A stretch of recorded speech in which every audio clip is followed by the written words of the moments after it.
Welcome, low ego action heroes. It's Debbie Levitt from Delta CX, a full service CX and UX agency. And how's everybody doing? It's time for episode 99. Is everybody ready for episode 100 on Monday? I am. I have bought a cake. I hope you will buy a cake also. It's a good reason to have cake. Please get one you're not allergic to. And today we're going to talk about UX accountability would change possibly everything. That's how I felt about it, and I decided to drag in someone who I thought might have a couple of opinions on the topic. So let's bring in our very good friend and one of the three amigos, Darren Hood. Hey Darren, always good to see you. If people are not familiar with who the heck you are, can you give people the short version? No, give them the long version. I'll keep it short. Hi, everybody. Those of you who are familiar with me, hey. Great to you because I can't see you. But yeah, my name is Darren Hood. I am a user experience professional. I'm actually rebranding myself. I'm going to rephrase that. So I'll edit myself right here. I am an experience design professional. Thank God you've made that distinction. Where I am involved in UX, CX, LX, and BX, just working to optimize the experience across the board, no matter what that experience might be. No limitations. I've been working and doing all these things for over 20 years. 16 years now from a full-time perspective.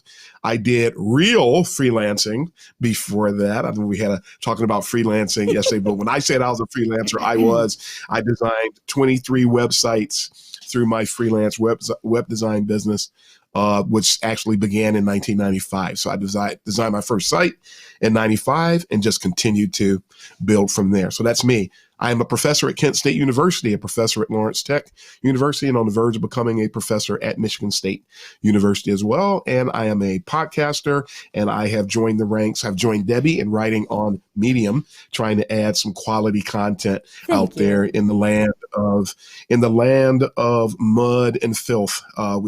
We have brought cheese and wonderful, delectable things that you can partake of to dispense of the noise.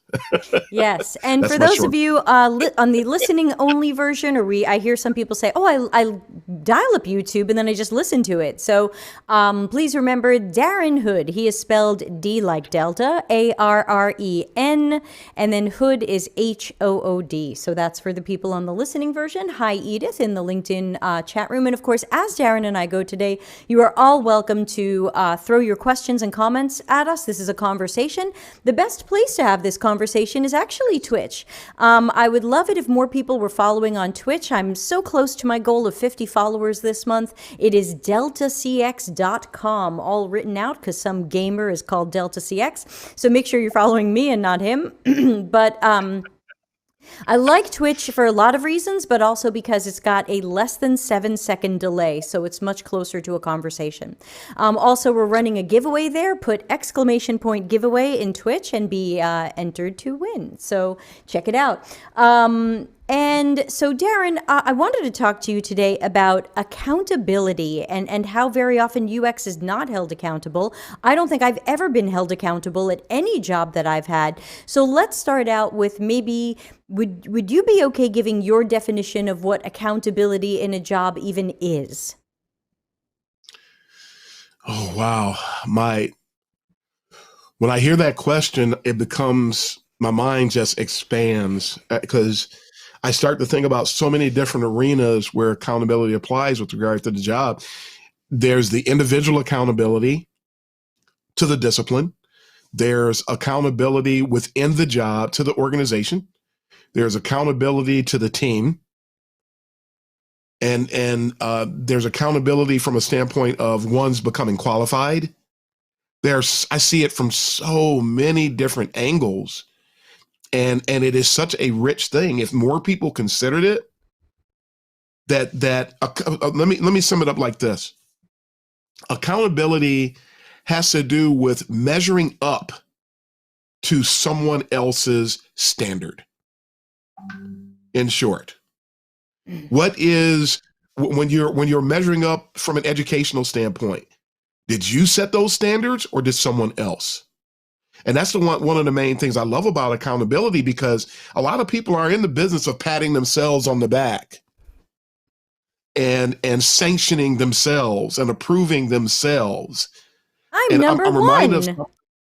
of, yeah, all the time, and it's really bad if your parents filled your head with that stuff and then you end up turning into a full grown tree and then duplicating the same thing when it's not realistic, and it's not it's not fair, and it's not ethical at all. If you make a mistake, you have to own it. That's being accountable. Yeah. Why is that a big thing? Because when you own it, okay, I messed up. How about we get better at that? Accountability is so healthy. Yes. It is when you realize that you fell short. I mean, because I think about, we've done some other episodes where we talked about dealing with juniors, is the one that comes to mind. How do we engage with juniors? How do we help juniors get better? Things of that nature. And even when I recently did my piece on the UX cycle of excellence, the first two steps are really about accountability. How do you define UX? And is your definition really in alignment with what is really the norm? And are you really accountable to that definition, or are you just blowing it off and doing your own thing? The accountability from a functional perspective, it's the opposite of anarchy. When there's anarchy, nobody's accountable. Everybody does exactly what they want to do. When there's accountability, we realize, you know what? I need to sharpen my saw over here a little bit. I need to bring myself up a couple of inches over here. I need to slow down a little bit over here. I need to speed up a little bit over here, based on the standards that I am examining myself in accordance with. And every other discipline that is stable in the professional world has accountability as one of its major tenets. So I want to throw something at you while it's still early. Yeah. Okay, I'm going to throw you my hypothesis. It's going to take me a minute or two to get through it, and then I want everyone in the chat room and you to start tearing it down or disagreeing or agreeing or whatever. So this is what occurred to me when I was thinking about this a few weeks ago, that because very often at our jobs, and again, these are more corporate jobs and sometimes government jobs, sometimes agency jobs, I find that very often UX is just not held accountable. If someone in UX does a bad job, nobody seems to be able to tell. UX doesn't seem to be held responsible for it. That person isn't held responsible for doing a bad design or letting a bad design go to the customer. I notice that very often we're not often told what our standards are, and even people interviewing for jobs are not even sure how they're going to be measured later. So here is my hypothesis, and then everyone, set it on fire with me and make it better. I believe that if UX were actually held accountable at jobs, and by UX, I'm saying CX, UX, us, the workers, and our process. So say us, the workers, and our process. If we were truly held accountable at our jobs, they would hire more carefully. They would not just give our jobs to any visual designer who claimed they did wireframes. We would actually have to be more carefully assessed. You would be fired if you did a bad job, certainly more than once. Maybe the first time you get a bit of a warning or HR files paperwork or whatever, but if you are consistently doing bad research or bad information architecture or bad interaction design or whatever the case may be, if you were being held accountable, you could be fired or punished for that. Right now, we're not. Sometimes you get promoted. I also believe that if we were being held accountable, someone would keep track of make notes, I'm going to go on for a while. Someone would keep track of what all of the group workshops are costing. The design sprints, the design thinking, the lean UX, the everybody get in the room and sticky notes and frameworks and canvases. Someone would actually keep track of what we paid for that, and did it really produce something? Did we make money? Did we lose money? Could we have made that money or lost that money another way? I believe that if we were held accountable, we would be allowed to make decisions in our own domain. Marketing wouldn't try to make a UX decision. Product wouldn't try to overrule us. Engineering wouldn't overrule us without a damn good reason. We would get to make decisions in our own domain because we would be held accountable later for those decisions. Right now, when we're not being held accountable, everybody can make a UX decision and it'll be super muddy and mysterious later whose fault this was. If UX were being held accountable in their jobs and everything I just said could happen, boot camps would not graduate an endless sea of people not ready to do the job because they're assessing you better to get the job. Now the boot camp can't graduate the person who's not going to assess well. You're going to be able to fail out of UX boot camp. Everything changes. At our jobs, they assess programmers and coders. They check that you can write good code. If you write code badly or you write bad code often enough, you're probably going to get fired. This is, to me, the true UX maturity. In my book, I thought that the true UX maturity was UX autonomy, that we would get to make decisions in our own domain without everybody piling on and saying, let's have a sticky note festival. But now I'm wondering if the true sign of maturity is we are held responsible for what we do. Good workers are promoted. Bad workers are punished or gotten rid of. And that means they're going to have to look at the time we got to do our work, the budget we got to do our work, the resources we got to do our work. Because if you're holding me accountable and you didn't give me enough time to do good work, the process has to change. All right, I've just thrown out a million billion things. I hope everybody wrote down notes. Darren, thoughts? I absolutely love that. There's so many things that came to mind. Unfortunately, I didn't start taking notes until a little later. It's in the LinkedIn message I sent you. I hope that the one thing that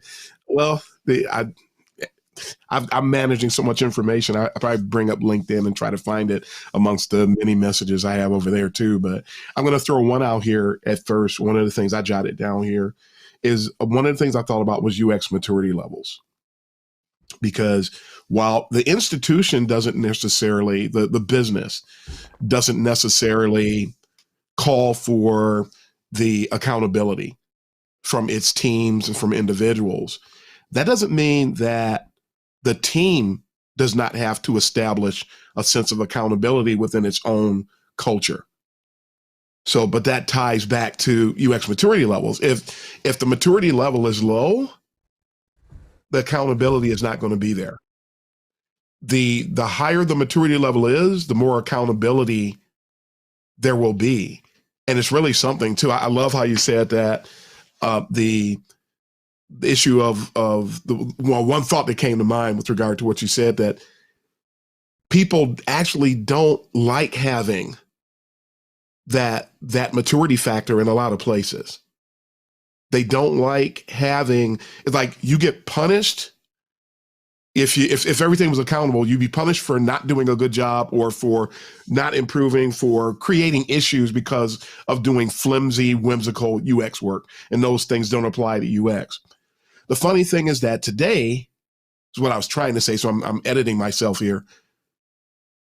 You're being punished when you do today, which is really awkward. I've been in situations where when you try to facilitate accountability for UX, you really put a bullseye on your back because people don't want to operate in alignment with a standard. They don't want to bring things.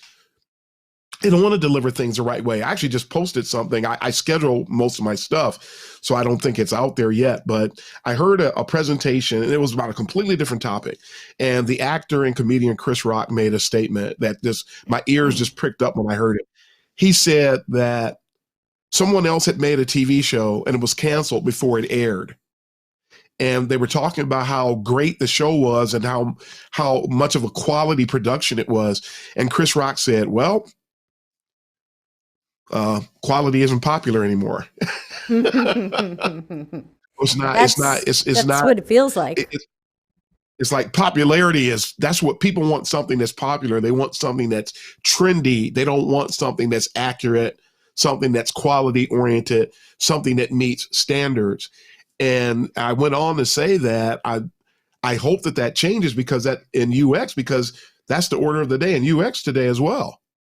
Yeah, I went on someone's podcast some months ago to talk about like why design thinking was garbagey. And, after I spent like 2 hours explaining it to the guy, he was like, but design thinking is cool.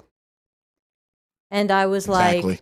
okay, well, y'all can go out into the track and the track and smoke your design thinking and be the cool kids, and then and then what?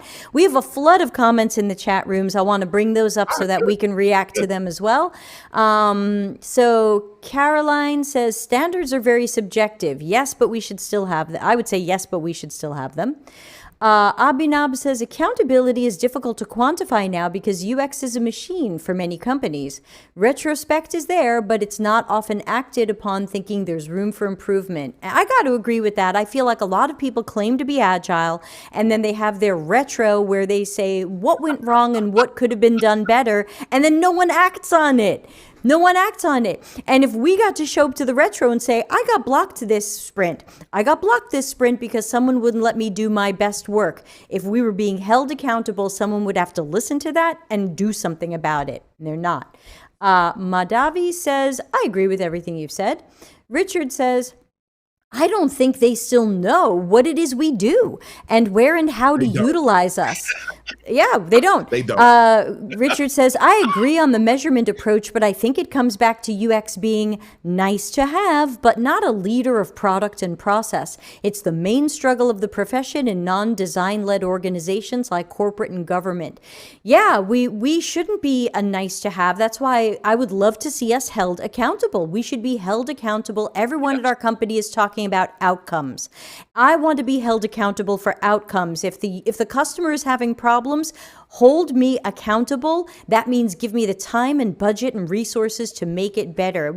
I promised chat room comments we're going to get to you, but it looks like Darren wants to respond to that. Darren. Yeah, I did. A couple things. One is one of the things I was trying to get at with my comments on UX maturity levels. If you have, and there's a war against seniors, people talk about the juniors. We're the ones actually being gatekept.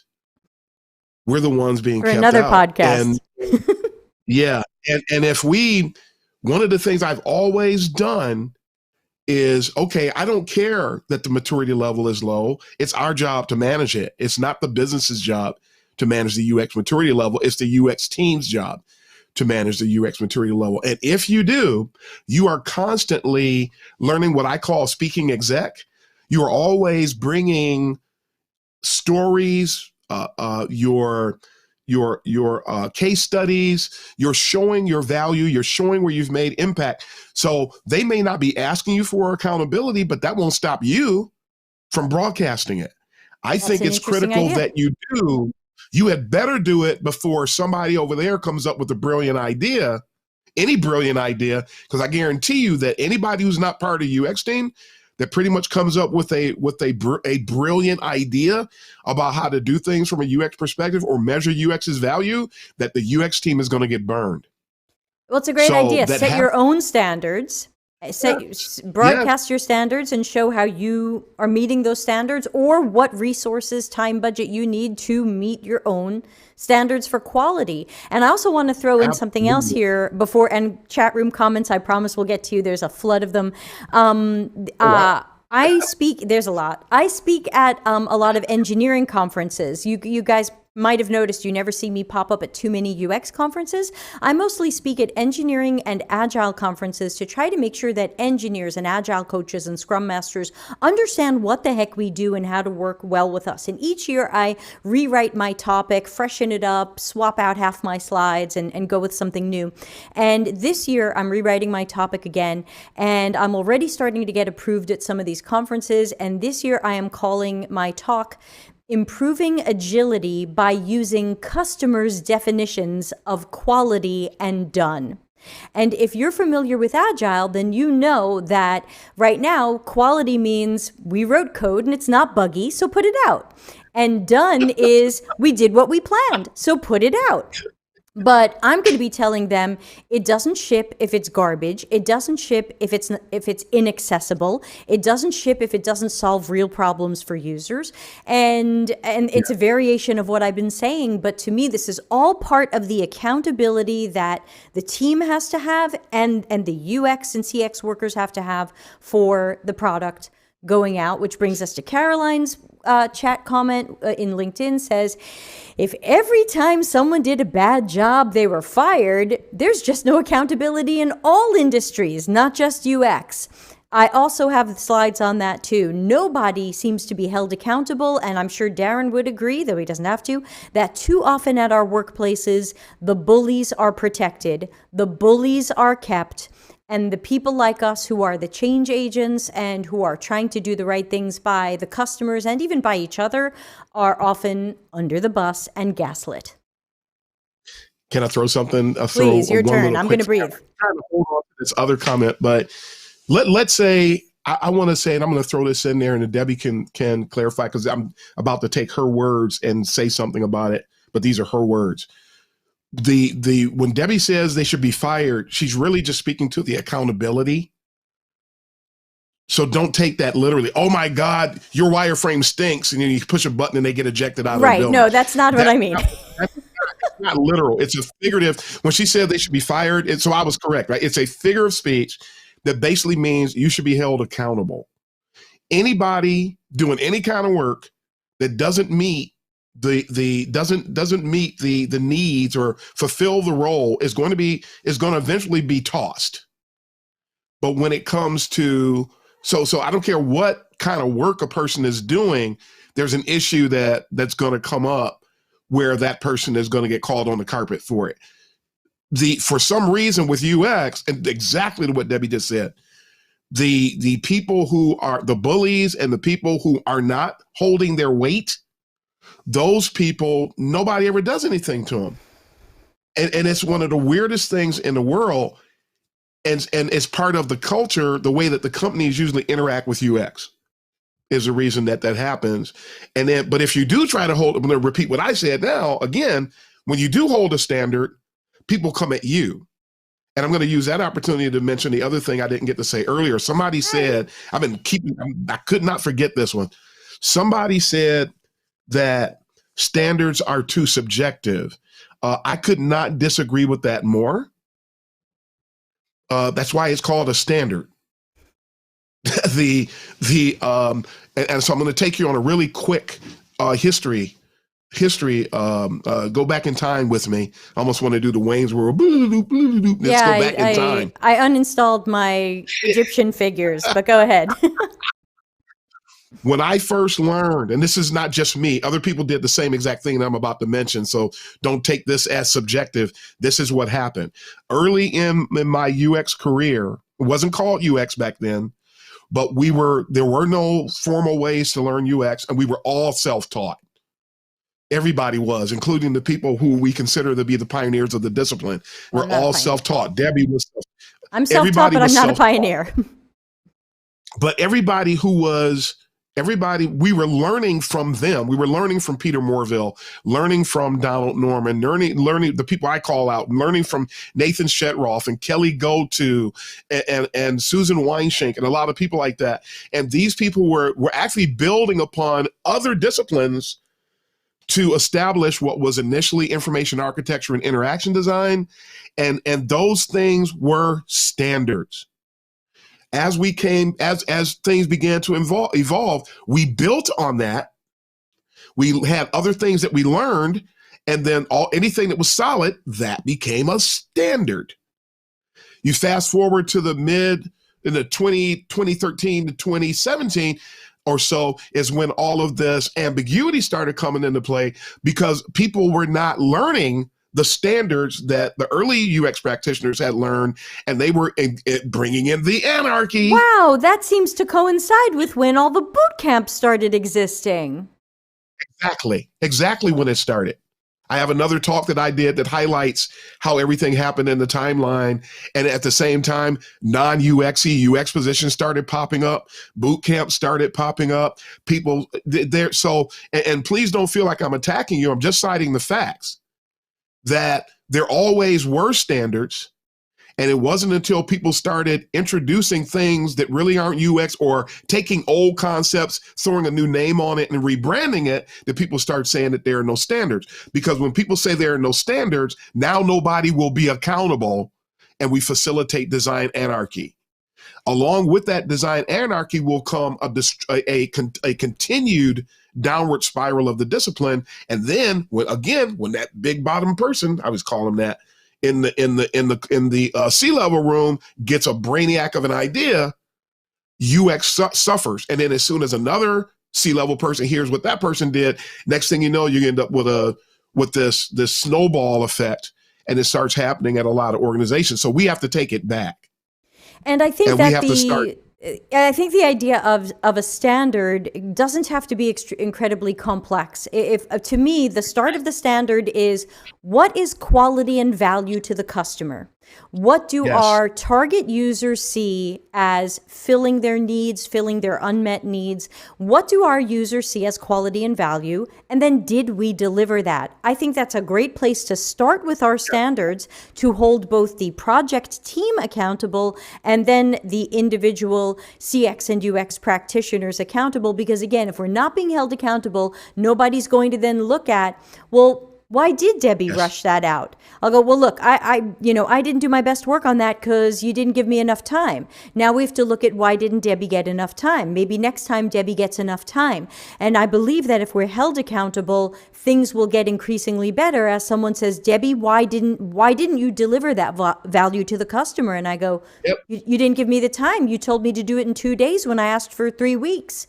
So say something, and then let's get a few more of the comments from the chat room, because I'm way behind.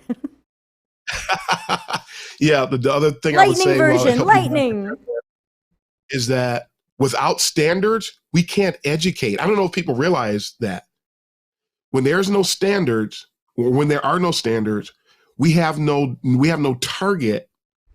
We have no foundation for education. One of the reasons why there ends up being a problem in boot camps, comparing it with the higher institutions of higher learning partner with corporations to try to understand what types of skills and knowledge people need when they're graduating, to make sure that we put that in our courses so that we're delivering people that are marketable. That kind of partnership's not taking place. People think that it's happening. It's not. I'm not just a practitioner. I'm an educator. It's not happening. I'm getting a PhD in educational leadership. So all of those theories and all that other stuff that has to do with how you structure, I'm being built up in that stuff. I'm going to be a doctor in that. It's not happening. If you destroy the standard, you eliminate accountability, and then people can just go and do whatever they want to do. The next thing you know, somebody say, hey, come and take a class from me. Well, why should I take a class from you? Who are you? Well, it doesn't matter who I am. You're going to get a job if you come take my class. I'll pay you. All these empty promises. It's nothing. If you go and study the dynamics of snake oil sales and look at what the boot camps are doing, it's ironically parallel. Yeah. And as I like to say, the spool is unraveling.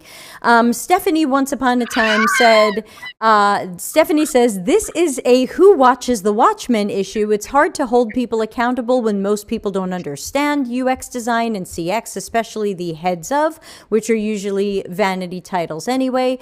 Kayleen says, it starts like accountability maybe starts with executives. And then Kayleen later said something different. So hold on. Kayleen said, accountability starts with companies understanding what UX is in the first place. And I would say, yes, closer to that.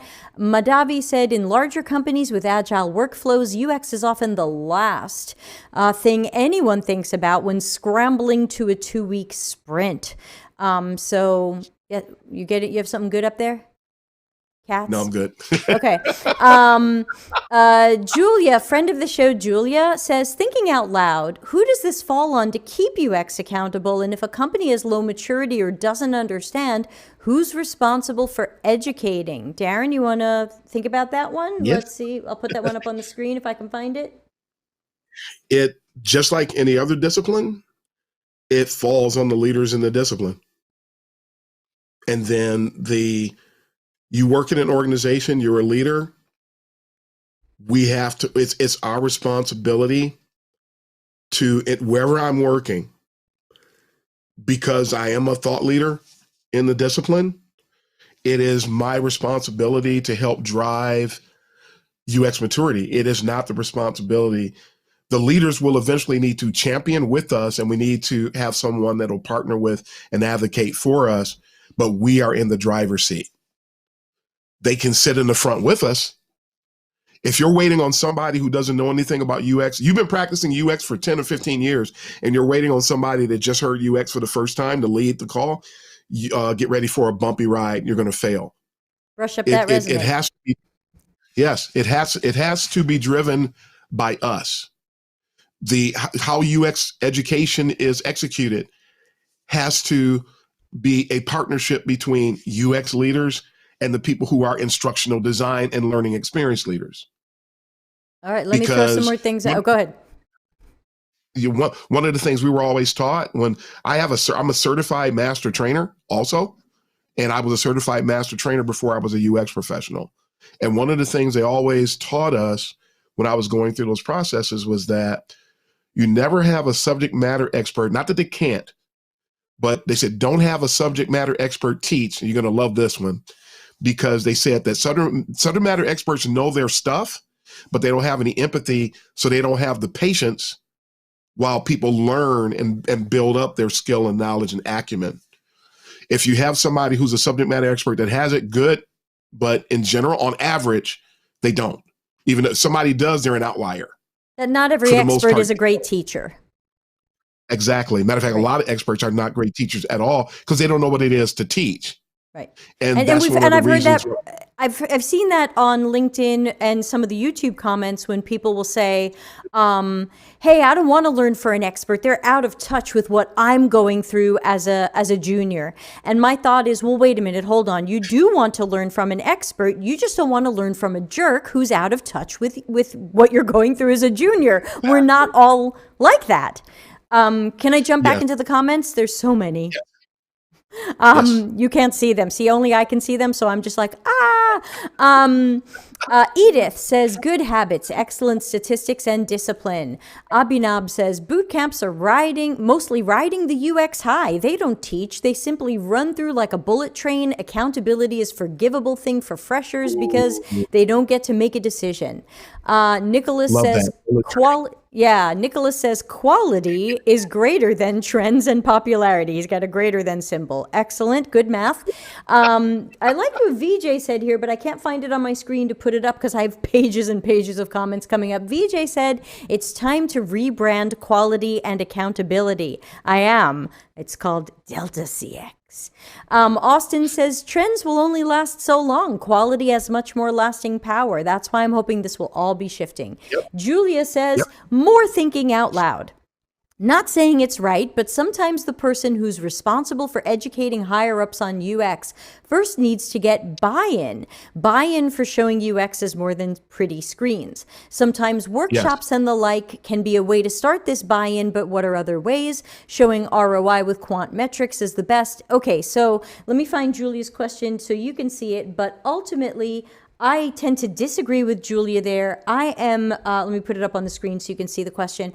I am wildly against workshops, as everybody knows. I don't believe that they create UX buy-in and understanding because they tend to evangelize themselves. They tend to evangelize, we all put a sticky note up on the wall and we had empathy. So I feel like these are theater and these are watered down Fisher-Price versions of UX that some people are falling in love with, but you're not falling in love with the real thing. You're falling in love with, so they're not buying in. What I tell people and what I say in my book is you'll know that these design workshops are working and you're really getting UX buy-in if now that you've run some of these workshops and everybody loves sketching screens, if you say, now I need 4 weeks to run a deep qualitative UX research project, and everyone goes, yes, because we understand the value of UX. Here's your 4 weeks, here's your money, here's your assistant, here's your tools. Please go find out this stuff we need to know. If they say, no, just do some design thinking or run a workshop, then congratulations, your workshop evangelized itself. Darren, what do you think about what Julia's saying? How do we get that buy-in? I understand what Julia is getting at. I think as opposed to that being your strategy, it needs to be part of a strategy. You can have sessions to help people get on board, but it's almost like something I was going back and forth with Larry actually recently, and I was saying that I've been building people for 40 years. I've been doing that. I was doing that before I was doing instructional design and UX. And one of the things I found, especially if you're trying to cause a paradigm shift, which is what we're talking about, you're not going to cause a paradigm shift with a 2-hour workshop. If a 2-hour workshop is a part of a larger scale plan, then that larger scale plan can cause the wheel to start going in the other direction, where you start here and there. I mentioned to Larry, it's like planting seeds, and you got to come back and water the seeds, and you got to till the ground. You are not going to make some huge impact with a minimal effort. And if you try to communicate to somebody in leadership that you expect to make that kind of impact with minimal effort, you are subliminally telling them you are oversimplifying UX. Again, right in that setting, it takes time. Yep. Thank you for that. Thanks. It takes time.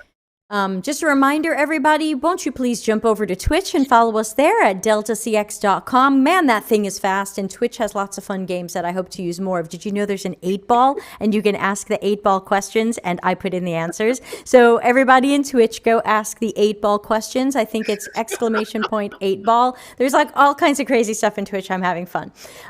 You can also join our Slack channel, deltacx.link/join Slack. There is no charge. And if you're on YouTube, please press the like button, helps in the algorithm.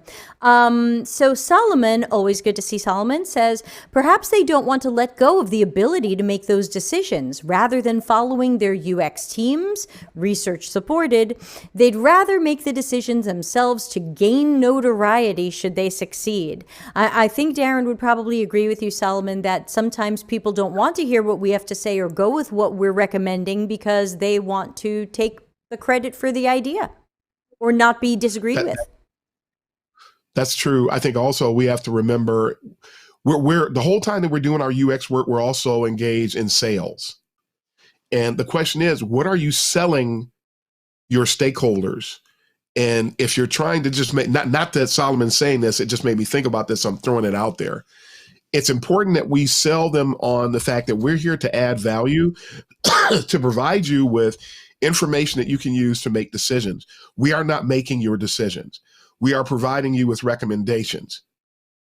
So if you're selling yourself as, with all the work that you do, the bottom line is we end up being more consultative than anything else. And when you present, if you try to come across too strong and you sell yourself as being the person that's going to drive this thing, a lot of those people, you will step on their egos and they will respond to you based on their ego. Remember, we're the low ego action heroes. Those folks are big ego action heroes, and you need to be ready to manage those egos and not step on them. If you step on those egos, the response that you get, well, we pretty much sort of deserved it, because we have to, whether you realize it or not, and we have to pull back. Here's my recommendations. And when they don't listen to you, we'll say they never listen to us all the time anyway. When they don't listen, you know what? I did my job. I advocated for the users. I was an expert voice. I conducted my research. I gave them what they needed, and on to the next project. And you don't take it personally and you move on. But don't sell yourself as being the end all, the be all end all, because we're not. I'm going to have to, we have a million comments. I'm going to have to, and I have a call after this. I can't stay too late, everybody, but thank you for such great activity today.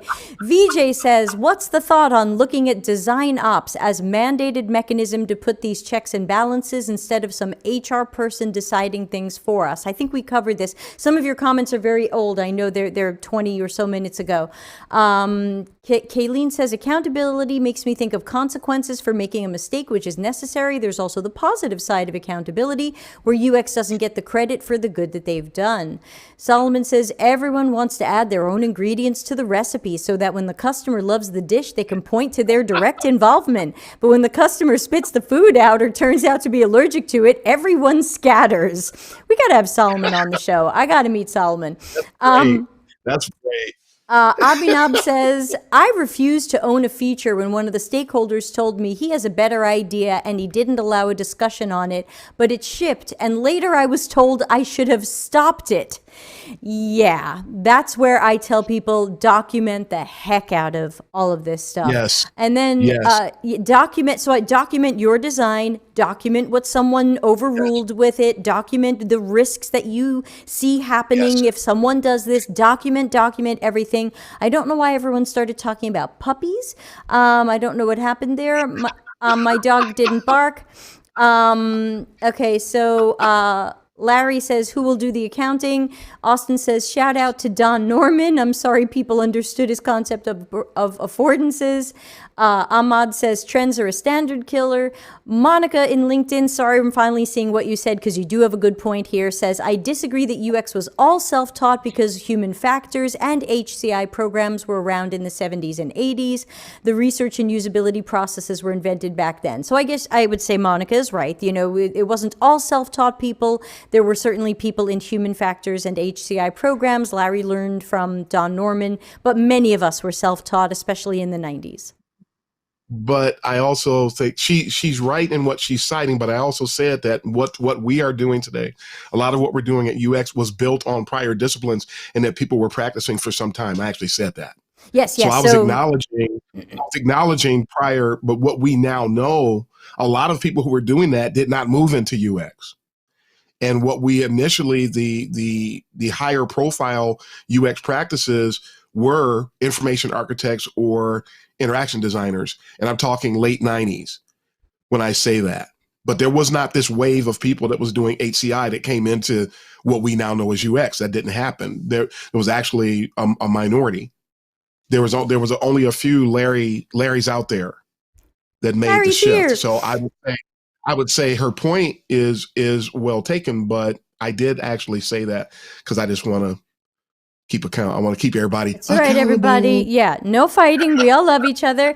Madavi says, accountability includes standing up for robust design, agile or not. You have to speak up if your design cycle needs to step away from the current sprint for a few weeks. This involves a top-down reformation of what the design values of a company are. Yes, that's why I tell people look at dual track and tri-track agile. That's just the better way to go.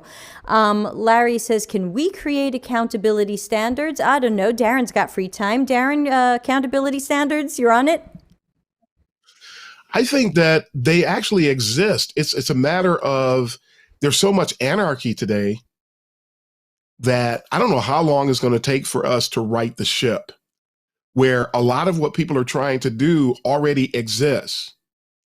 But there's a wealth of people coming into the UX arena today over the last 6-7 years in particular, again, back at that window, that are either ignoring what was taught before, trying to rebrand what was done before. There are actually some people talking about design thinking.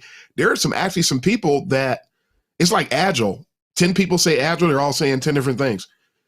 The same 10 people could say design thinking, they're all saying 10 different things as well. And There's even people that say design thinking, but they're actually doing UX. They just call it design thinking because it's cool. Because they're attempting to appeal to the mass. Yeah, because it's cool and it appeals to the masses. But if you talk to them, they're saying that each phase in design thinking, they're attaching various UX principles to each of those steps. And so, but why are you calling it design thinking then? Because it just muddies the waters a bit. So the standards exist. It's a matter of we need to get back to basics. We need to get back. People need to realize that none of the old techniques are outdated. And if you really want to knock the ball out of the park, you need to focus on your information architecture. You need to focus on Bruce Tognazini's interaction design principles. They haven't faded away. They're not irrelevant. Right. Larry just meant affordances. You know, how many people even know what an affordance is? I think Austin said that. How well are you communicating affordances in your design?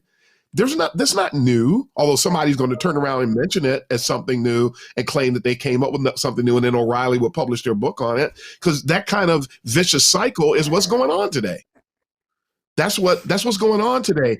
So there needs to be we lack humility. And guess what part of humility is? Accountability. We lack humility today, and people are trying to make a name for themselves.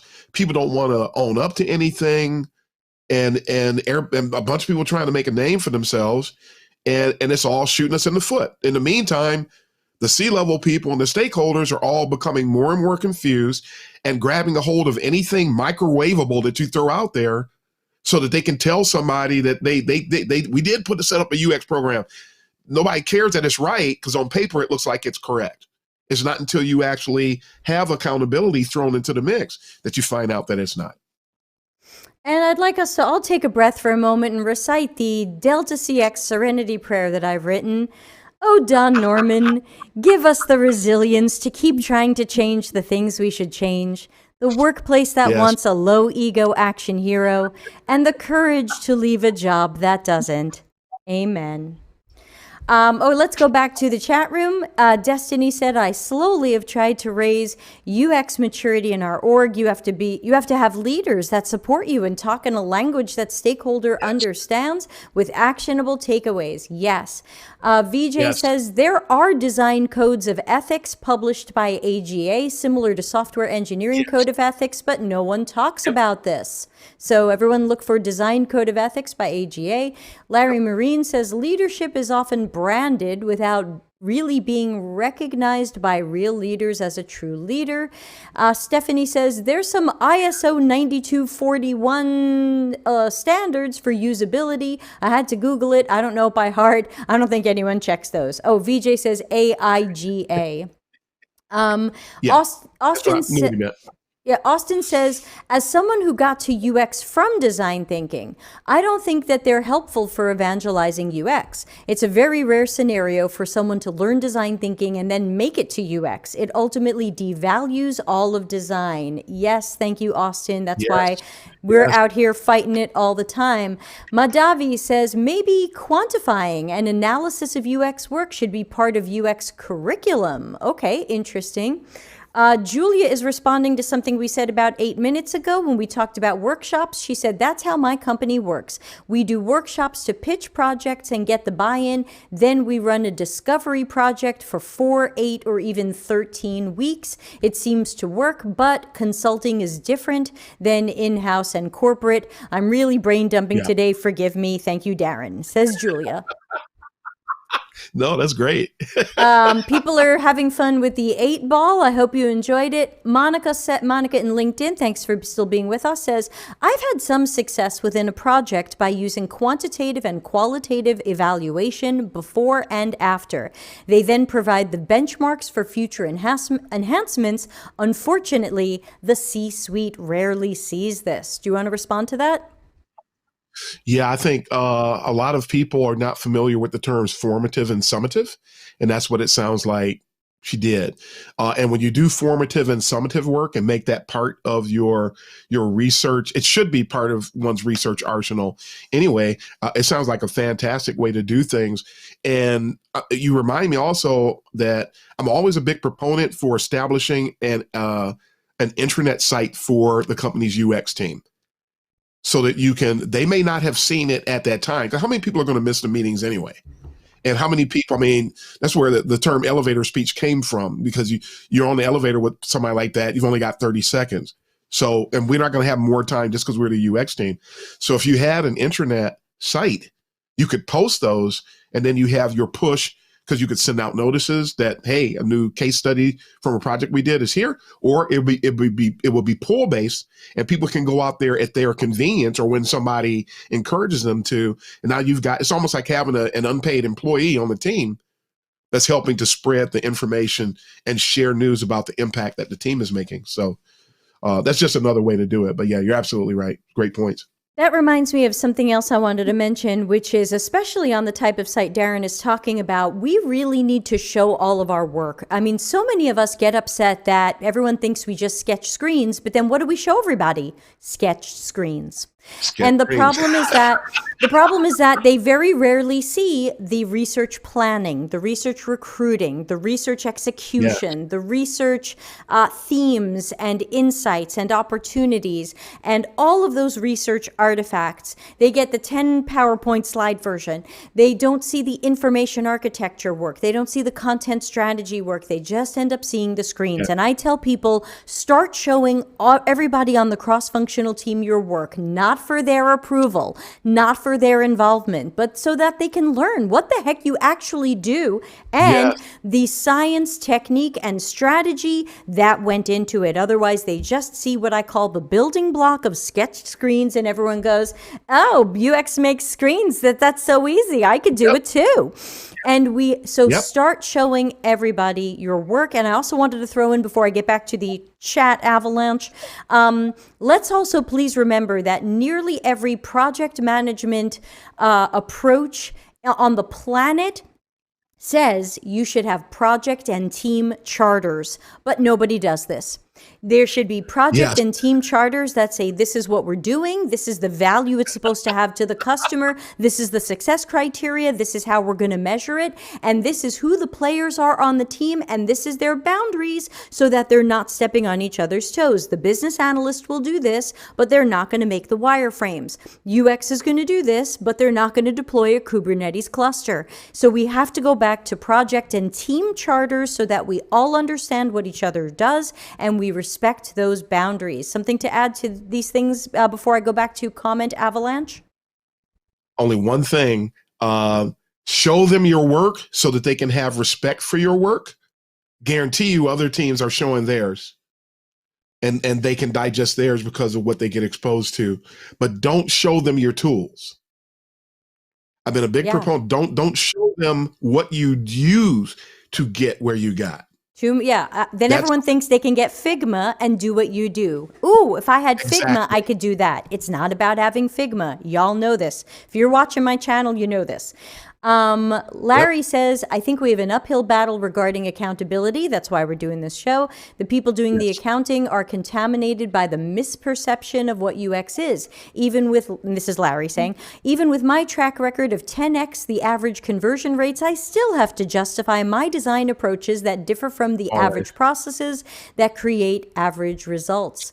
Someone on LinkedIn whose name hasn't popped up on my system for some reason says, manage those egos. That's the thing about UX. We're consultants. Our job is to provide suggestions. If these egos don't take it, it's on them. This is great. Yeah, I'm working on my HR training. As many of you know, I'm writing a huge HR training and HR recruiters, sourcers. And basically I say, you can bring in people like me and Darren into your company, and we'd love to be managers and directors and do great work. Or you can bring us back as outside consultants and pay us 3 times what you would pay us to do the same thing. Why don't you get wise and bring us in as managers and directors and save 70%? Yes, I'm going to piggyback on that one real quick. Not only do we manage egos, but I'm working on a piece, and it's extremely extensive and exhaustive. But we manage bias. The better you are, the more, because there's personal UX maturity too, not just institutional. And the more personal UX maturity you have, the more you should be called upon, relied upon, the more it should be in your wagon, so to speak, to manage the bias of all the stakeholders. So just keep that in mind too. And when you look at that big wheel of 120 cognitive biases, that's part of what I'm working on. Here's the bias. Here's how you manage it. I like that. Great. So, and again, over in I don't know what's going on Twitch, but they think I'm talking to a puppy, and they say Debbie looked down. I'm looking down because this is my Surface Pro, and this is where all of your comments show up, and this is where I control all the effects. So if you see me looking down, and I don't say anything to a puppy, I'm looking down to control the show. So Twitch, you've got some sort of weird conspiracy theory going that there's a puppy somewhere. There is not.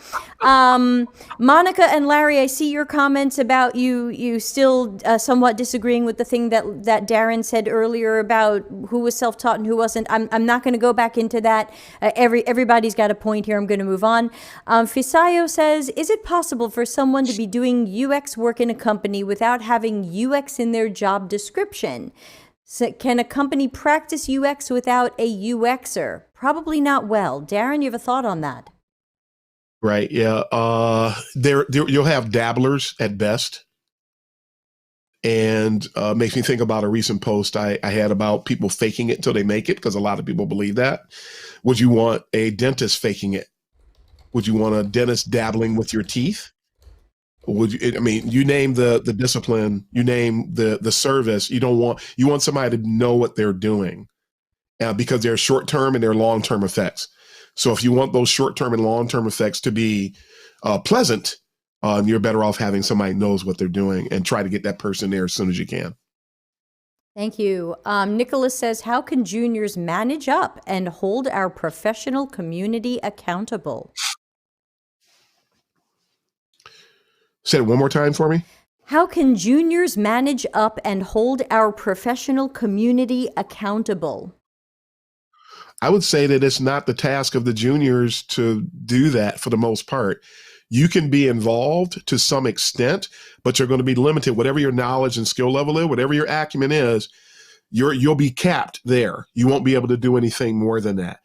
If you're a junior, concentrate on continuing to grow yourself, tapping into resources, building your personalized learning network, and making yourself the best person you can be. And the faster that not faster, but the more you grow, the more that you develop, then the more equipped you'll be to help out with the fight, so to speak. But and you can support those who are like me and Debbie and other people like us. Some people fight with us because they got nothing better to do. People fight with me just because I'm Black, because they don't like what I'm saying, because I'm not supposed to know that. My ancestors got killed for doing 100th of what I'm doing right now. So, and yes, I do experience that on a regular basis. So just hang in there, keep getting better. And I mean, I didn't do too much when I was in your shoes, and I wouldn't encourage you. Don't have the kid in the house, so to speak. Pardon something. I hope people don't have a problem with this metaphor, but you don't want the kid in the house writing the budget for the house. So, but there is a day coming as you continue to grow. As you continue to grow, you can take more on your plate, and that's just the way it is. I've been there. Debbie's been there. We've all been there. Don't do too much. That's that microwavable mindset a lot of folks have today. You don't want to do that. And my suggestion for kind of juniors managing up is just to let bad content sink to the bottom of the algorithm ocean. There's a lot of garbage out there. There's some garbage people out there. You don't have to follow them. You don't have to press like. You don't have to share it. You really can just walk away from it. You can block it. Yep. And I think, I think it's a sad day when there's some really ugly, deceptive content out there about how you're going to get your job and how to do this. And they have, 20,000 views on YouTube, and I can barely get 500 of people to watch my stuff. I understand my stuff isn't popular. I understand my stuff isn't preferred. I understand I'm not full of sparkles, rainbows, and trophies for everyone. But I think that garbage, we have to let that garbage sink to the bottom. I'm not always right, and I'm not always great. Let me sink to the bottom. But I say if 85% of people agree with 85% of the things I say, I'm probably doing pretty well. And Kayleen is cracking up because I set up a bot in Twitch to respond to anyone that says design thinking. So she had some fun running into that bot. Denise is over on Twitch. Good to see you there. I hope you'll follow me there. Denise says, my company comes with a compulsory UX approval process. It sounded good, but my team started sending me work that asked my approval just before implementation, and they give me 15 minutes. Oh, Denise, I just always want to give you a hug. Someone give Denise a better job, please. She seems so wonderful. This is going on like a year now. Okay, so that sounds bad. That sounds like the usual. Hey, someone just give us a green light and a check mark. Hey, UX, just green light and check mark this garbage that we put together. Abinab says, I have not seen anyone who wants to see the whole process. I've been told, why are you tutoring? Am I the only one who thinks sketches done by clients during a design workshop, crazy eights, aren't directly translatable to screens? Okay. Destiny says team charters much needed. Well, Destiny, you're in a great Yes. position in your job to do that. Yes. And there you go. Everyone thinks I'm talking to a dog. I'm definitely not talking to a dog. I don't know what you're all on Twitch. And let's Crazy. see. Such a waste of time. They're asking the 8-ball stuff. Stephanie says, yes, to understand the cognitive biases. I explain a lot of the biases to my colleagues just to make them understand what's happening, why people are not happy about something, how they think, etc. And whoa, we reached, okay, so we have like 1 minute left, and that was the end of the comments. Yeah. Oh my gosh. We did the speed lightning version. We made it. So Darren, some final thoughts on holding UX accountable. I will give you the floor. Everybody just need to, be accountable to yourself from the perspective of make sure that you're very well versed on the different tenets of the discipline. I call them the 4 pillars: your usability, heuristics, information architecture, UX research, and interaction and interface design. Make sure that you're very strong with those 4 pillars and that you understand what the standards are and just continue to grow. Because no matter how long you're doing this work, you always have to be accountable to those standards. So just keep on making yourself bigger and better. And that everything else will come out of that. If we could get everybody to do that, we'd be in a great position. That's true. And we've got one final question from Denise, which I do want us to try to address before we go. And then everybody, we do have to go, but we'll see you next week. Don't forget to join us Monday for our 100th episode with cake. Denise asks, how do you deal with a non-UX manager who wants to see and approve every UX work we UX designers do? Oh, I would say I've been in that position before. Building the relationship you build is critical. And so how well that relationship is structured and how great of a trust factor you have is going to help when it comes to making sure that person is doing that, then they're not going to stop doing it. So that's why my answer isn't directed at stopping them from doing it. But if you build that relationship, you'll be able to communicate and they'll be able to look at it from at least from a more beneficial angle than maybe what I'm picking up on when I see that question. Build a relationship and take it again. It's going to have to take it slow. You got a non-UX manager managing UX people. They don't know, but they want control. So they might be a little micromanagey. So that means that you got a bumpy road going forward. Yeah, from memory, I think Denise is being managed by engineering. Yeah. Ooh. I know. Hugs and thoughts and prayers. Yeah. Slow ride. Next time karaoke. You're singing. Next time it's karaoke, and we'll get YouTube copy strikes. So Darren, let's close out by reminding everybody of where they can find you and follow you and subscribe to you and stalk you. Sure. LinkedIn. I'm pretty active on LinkedIn. My UX Uncensored content on YouTube. I got a channel on YouTube that I've got content that's going to come out in the not too distant future. My biggest activity is in my podcast, The World of UX with Darren Hood, available wherever you can get podcasts. I also I mentioned earlier Medium. I've started writing on Medium, so you can come out there. I'll probably write something about what some people were having an issue about, because I can elaborate. I'm not bound by the character limits in other places. I can write fully on Medium. So that's pretty much it. I have a Facebook page, but I don't even tell people about it. So yes, not too long. 5 classes to go, folks. Yes, 5 classes to go. Almost Dr. Darren Hood. And for those of you who are fans, don't forget Darren will actually be back on Tuesday for the Three Amigos Office Hours Ask Us Anything. It'll be me, Darren, and Dr. Nick. Plenty of swear words. So join us then. So I don't have, yes, not you, Darren. You're always so pure. So I'm going to play us out of here, but with big thanks to everybody. And again, I would say this is the kind of episode that I really hope people will share with their managers, their leaders, maybe even some executives, because I really want people to start thinking critically about how we need to hold UX accountable so that we can make sure we have the best workers, the right budgets, the right timing, and that we're really delivering quality and value to the customer. Otherwise, what the hell are we doing?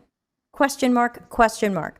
Okay, so thanks everybody. I'm going to have to run. Chat room, you were amazing. I'm starting to have trouble catching up with so many of you, but it was great. And everybody have a great rest of your week. We'll see you next week. Thanks again, Darren. Bye. Delta CX, available for CX and UX consulting, projects, and training. Contact us for a free consultation.